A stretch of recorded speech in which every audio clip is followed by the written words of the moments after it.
Hi guys, welcome my YouTube channel. आज हम APJ Abdul कलाम की बायोग्राफी और उसकी कहानी जानेंगे। Doctor APJ Abdul Kalam biography. APJ Abdul कलाम का जन्म तमिलनाडु के रामेश्वरम के धनुषकोडी गांव में 15 अक्टूबर 1931 को हुआ था। उनका बचपन संघर्षों से भरा रहा है। कलाम साहब हमेशा सीखने की कला को महत्व देते थे। वह बचपन में अखबार बेचते थे क्योंकि उनके परिवार के पास ज्यादा पैसे नहीं थे और न ही उनके पिता जैनुलाब्दीन ज्यादा पढ़े लिखे थे। राजनीतिक गलियारों में पीपल्स प्रेसिडेंट के तौर पर जाने गए एपीजे अब्दुल कलाम। हाइलाइट्स। एपीजे अब्दुल कलाम का जन्म 15 अक्टूबर 1931 को हुआ था। कलाम साहब को मिसाइल मैन के नाम से जाना गया। एपीजे अब्दुल कलाम 2002 में देश के 11वें राष्ट्रपति बने थे। Nai Delhi, online desk. Doctor APJ Abdul Kalam biography. Doctor Abul Pakir Jainulabdeen Abdul Kalam, बच्चों के लिए अंकल कलाम तो बड़ों के लिए कलाम साहब। कलाम साहब को साइंस की दुनिया में मिसाइल मैन का नाम मिला था, तो राजनीतिक गलियारों में उनकी पहचान पीपल्स प्रेसिडेंट के तौर पर बनी। कलाम साहब की पूरी जिंदगी किसी ऊर्जा के समान है, जिन्होंने अखबार बेचने से लेकर भारत के पहले नागरिक बनने तक का सफर तय किया। कौन थे एपीजे अब्दुल कलाम? एपीजे अब्दुल कलाम का जन्म तमिलनाडु के रामेश्वरम के धनुषकोडी गांव में 15 अक्टूबर 1931 को हुआ था। उनका बचपन संघर्षों से भरा रहा है। कलाम साहब हमेशा सीखने की कला को महत्व देते थे। वह बचपन में अखबार बेचते थे क्योंकि उनके परिवार के पास ज्यादा पैसे नहीं थे और न ही उनके पिता जैनुलाब्दीन ज्यादा पढ़े लिखे थे। कलाम साहब 5 भाई बहन थे। एपीजे अब्दुल कलाम की प्रारंभिक जीवन। कलाम साहब ने 5 साल की उम्र में पढ़ना शुरू कर दिया था। उन्होंने रामेश्वरम से शुरुआती शिक्षा प्राप्त की। कलाम साहब को उड़ना पसंद था, जैसे खुले आसमान में चिड़ियां उड़ती हैं, और उड़ते हुए चिड़िया को देखकर ही कलाम साहब ने तय किया कि उन्हें विमान विज्ञान के क्षेत्र में जाना है। उनका चाहत पायलट बनने की थी, लेकिन ईश्वर ने उनके लिए कुछ और ही रच रखा था। इसरो में कलाम साहब की एंट्री।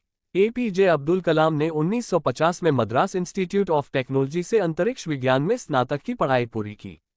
स्नातक की पढ़ाई के बाद उन्होंने भारतीय रक्षा अनुसंधान एवं विकास संस्थान में प्रवेश लिया, जहां उन्होंने हावरक्राफ्ट परियोजना पर काम किया। इसके बाद वह 1962 में भारतीय अंतरिक्ष अनुसंधान संगठन इसरो में आए। इसरो में कलाम साहब ने सफलतापूर्वक कई उपग्रह प्रक्षेपण परियोजनाओं में अपनी भूमिका निभाई। एपीजे अब्दुल कलाम को क्यों कहा गया मिसाइल मैन? इसरो में एपीजे अब्दुल कलाम ने परियोजना निदेशक के तौर पर भारत के पहले स्वदेशी उपग्रह प्रक्षेपण यान SLV-3 के निर्माण में महत्वपूर्ण भूमिका निभाई थी।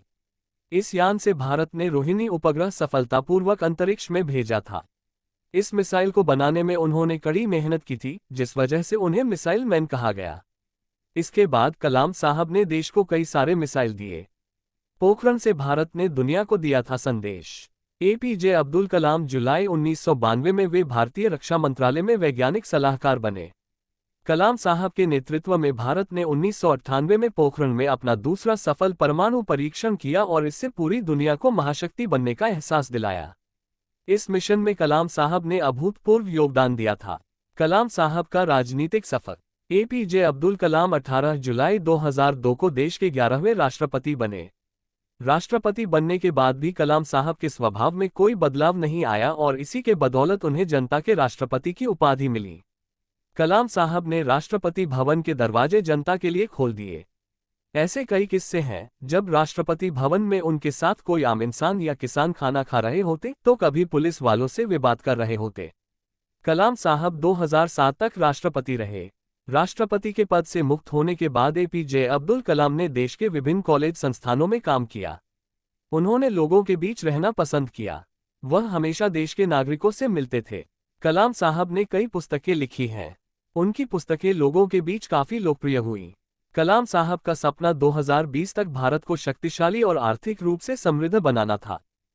एपीजे अब्दुल कलाम को मिले मुख्य पुरस्कार।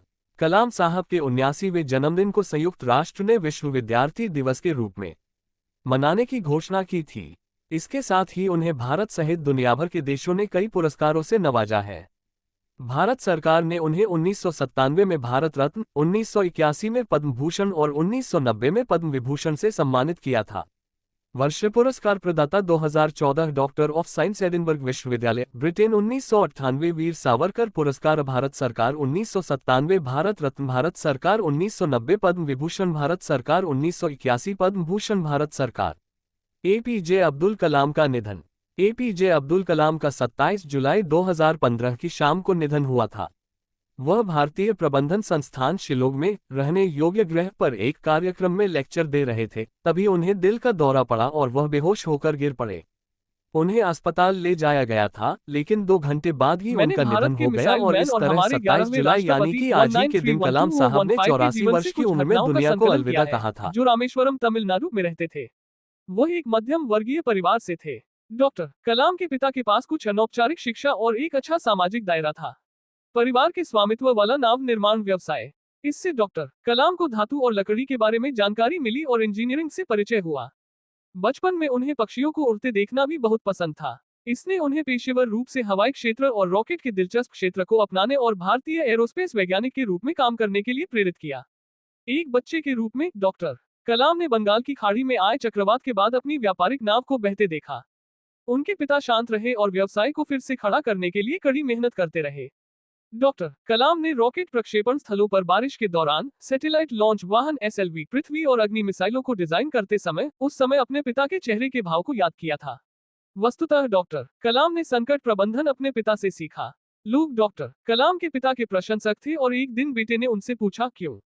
पिता ने कहा कि जब लोगों को नैतिक समर्थन की आवश्यकता हो तो व्यक्ति को वहां मौजूद रहना चाहिए। रामेश्वरम में रेलवे स्टेशन पर एक ट्रेन रुकी और डॉक्टर कलाम के चचेरे भाई को अखबार मिला, फिर ग्राहकों तक पहुंचाया गया और इस तरह घरेलू आय में सहायता मिली।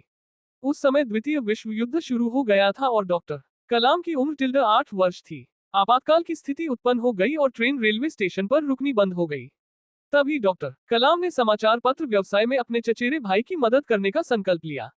योजना ये थी कि ट्रेन में बिजनेस एसोसिएट अखबार बंडलों को प्लेटफॉर्म पर फेंक देगा और दोनों चचेरे भाइयों का काम सूर्योदय से पहले उसे पकड़कर ग्राहकों तक पहुंचाना था। शाम को उन्होंने इसका हिसाब किताब लगाया। डॉक्टर कलाम ने पकड़ने के काम का आनंद लिया और परिवार की आय में योगदान देकर खुश थे। उन्होंने सीखा कि व्यक्ति को हर दिन सक्रिय रहना चाहिए और प्रतिबद्धताएं निभानी चाहिए। उनके परिवार ने उन्हें दयालुता, वफादारी, ईमानदारी, आत्म अनुशासन सिखाया और कहा कि विशिष्टता हर व्यक्ति में रहती है। द्वितीय विश्व युद्ध के दौरान भोजन की कमी थी। एक शाम डॉक्टर कलाम आयु 8 वर्ष ने खुशी से खाना खाया। बाद में उनके बड़े भाई ने उन्हें बताया कि डॉक्टर कलाम ने मां के हिस्से का खाना खाया था। अपने बाल प्रेम के कारण जब उसका छोटा अब्दुल अधिक भोजन मांगता था तो वह कभी मना नहीं करती थी। उस रात वह भूखी सोई। अपराध बोध ने डॉक्टर कलाम को आसपास के लोगों की जरूरतों को हमेशा याद रखना सिखाया। डॉक्टर कलाम एक आध्यात्मिक व्यक्ति थे और धार्मिक ग्रंथों का बहुत सम्मान करते थे। डॉक्टर कलाम के पिता ने उन्हें कहानी सुनाई कि कैसे उनके परदादा ने रामनाथ स्वामी मंदिर की मूर्ति को एक टैंक में गिरने के बाद बचाया था। हिंदुओं द्वारा उनके साथ एक नायक की तरह व्यवहार किया जाता था। चूंकि तब डॉक्टर कलाम के पूर्वज और मंदिर के सहयोगी अच्छे दोस्त थे और डॉक्टर कलाम की बचपन में ही पुजारी के बच्चे से दोस्ती हो गई थी। वे स्कूल में पहली पंक्ति में एक साथ बैठे थे जब एक नए शिक्षक ने मुस्लिम लड़के को आखिरी बेंच पर बैठने के लिए कहा। उन्हें इस कृत्य पर दुख हुआ। लड़कों ने यह बात अपने अपने पिता को बताई। हिंदू और मुस्लिम पिता ने शिक्षक से रामेश्वरम में इस धर्म आधारित भेदभाव को रोकने के बारे में चर्चा की। मुद्दों पर खुलकर बात करने के इस सच्चे प्रबंधन सिद्धांत से मामला सुलझ गया। ये जिले का एक स्कूल था जिसमें 400 छात्र थे और छत छप्पर वाली थी। सभी शिक्षकों का ध्यान इस बात पर केंद्रित था कि बच्चों को उन विषयों से प्यार हो जो वे पढ़ते हैं। जब कोई कक्षा में अनुपस्थित होता था या कोई कक्षा में अव्वल आता था तो शिक्षक विद्यार्थियों के घर जाते थे। उस स्कूल में कोई ड्रॉप आउट नहीं था। डॉक्टर कलाम का मानना था कि शिक्षा प्रेम से दी जानी चाहिए।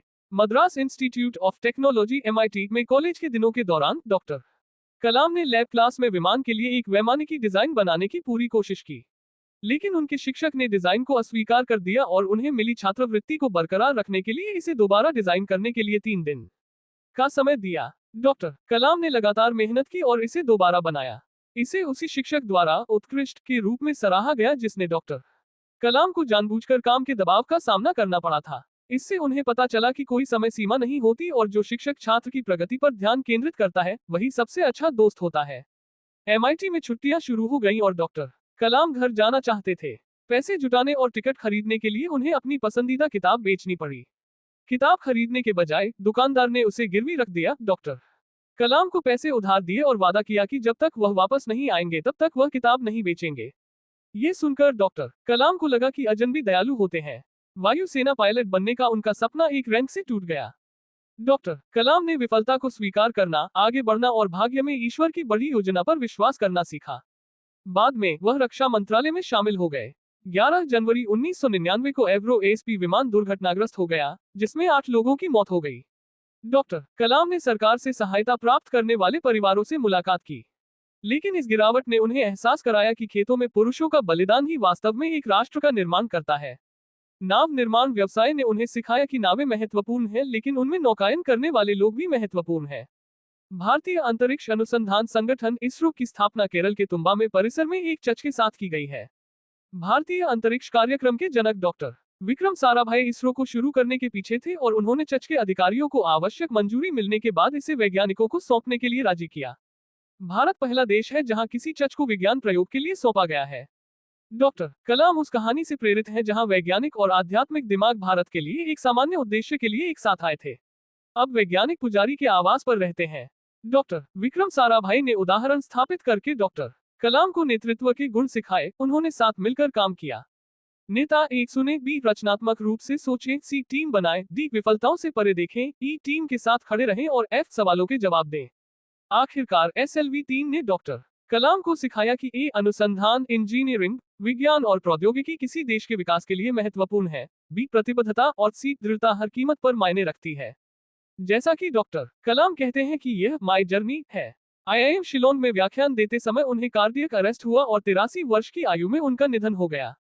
हमारे लिए समृद्ध उदाहरण छोड़े। वीडियो अच्छी लगी हो तो प्लीज लाइक करो और ऐसी वीडियो देखने के लिए चैनल को सब्सक्राइब करो।